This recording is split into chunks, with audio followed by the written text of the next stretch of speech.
Have you ever found yourself scrolling through Instagram Reels, TikToks, or YouTube Shorts, finding an artist who's doing something that looks so easy that you're inspired to try it as well? I'm not the only one. I know I'm not. I am going to tell you how this little watercolor card of Christmas lights came to be, and you'll see in the video for yourself.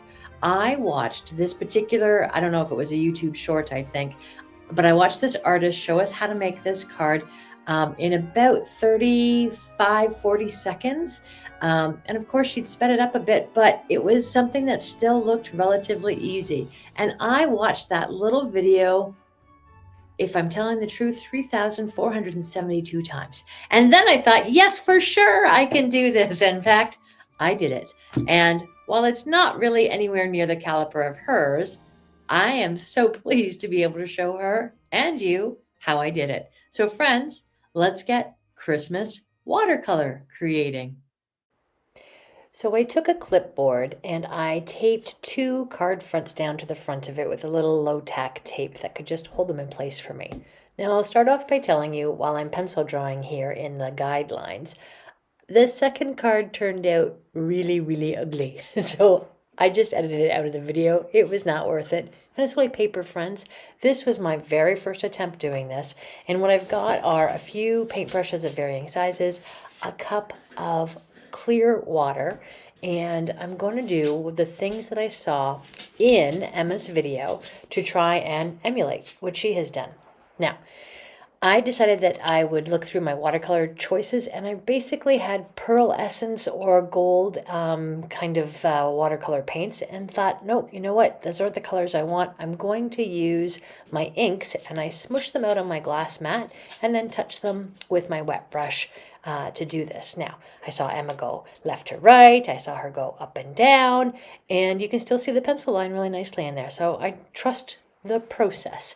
Now, this was a really fun part. To make the light bulbs look like they're glowing, Emma taught us to put a couple little droplets of water onto the freshly painted background, and you can see it's repelling away the paint, leaving this halo that's going to make the lights really glowy.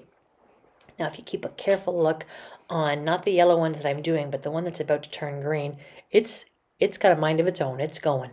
So at one point I looked down and realized, oh, I want to get some more blue back on that page because this light bulb is going way off course here. So I pause, I pick up the brush and just smush it. Now, I sort of wish that I had known it would dry so much darker, because you'll see in the finished card, I have a stripe across the top of the card. That's okay.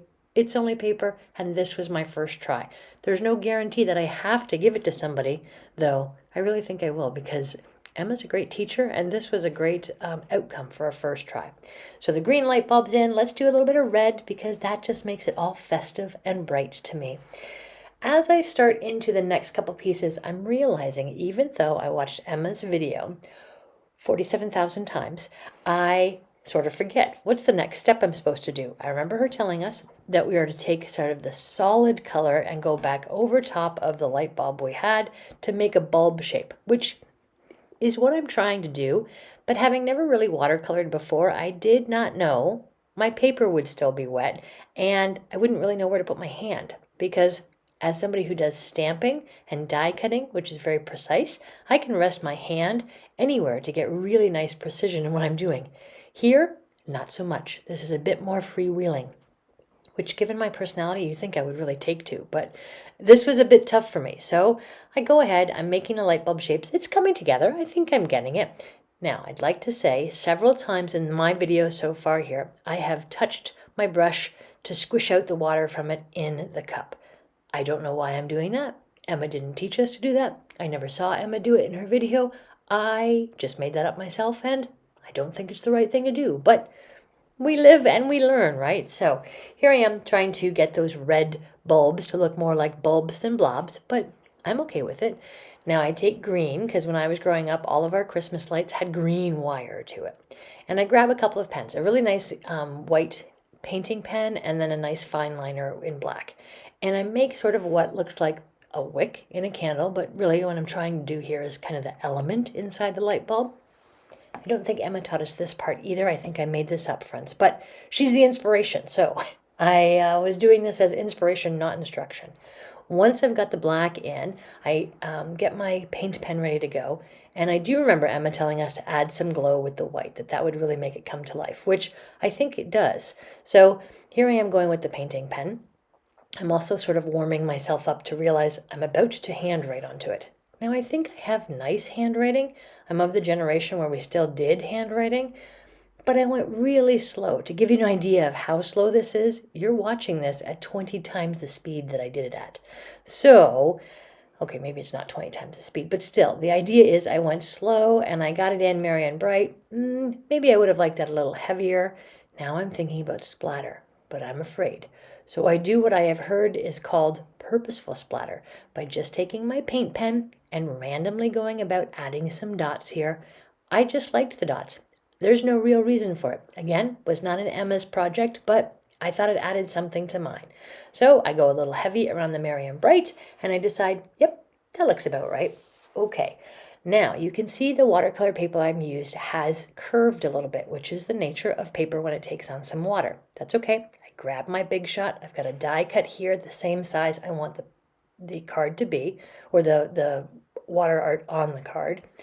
And I'm just going to go put that through the Big Shot. Two things are going to happen here. One, it's going to give me a nice embellished edge for the frame. And two, it's going to flatten that card a little bit, which will make assembly easier.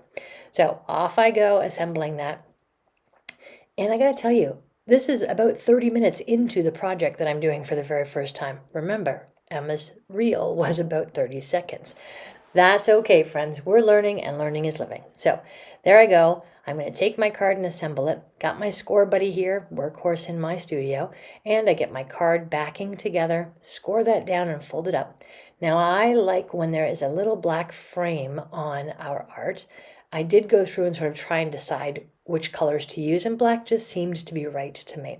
So I'm using double-sided tape to adhere the black mat directly to the card base, and then I'm going to pick up my double-sided foam, which again, this is going to add some strength and stability to straightening out that watercolor paper onto my card, and also create some loft, which in my world is a little extra luxury for the card receiver to feel in their hand when they're getting it. Also makes the card stand up really nice as well too. So off comes the backing, and then I take my very first watercolor painting and I mount it onto the card, friends, and I'm feeling pretty proud. I'm excited. What I saw on TikTok has turned out to be something kind of close to what I created. I think I nailed it. What do you think? Emma, you're an inspiration. I've subscribed to your channel and can't wait to see more. Friends, thank you for watching. I'm doing the 24 days of Christmas cards, and I'd love you to watch all the videos, but please subscribe if you haven't already. Comment and share these videos with people that you know who love to create. Thanks again for watching, friends. I really value you.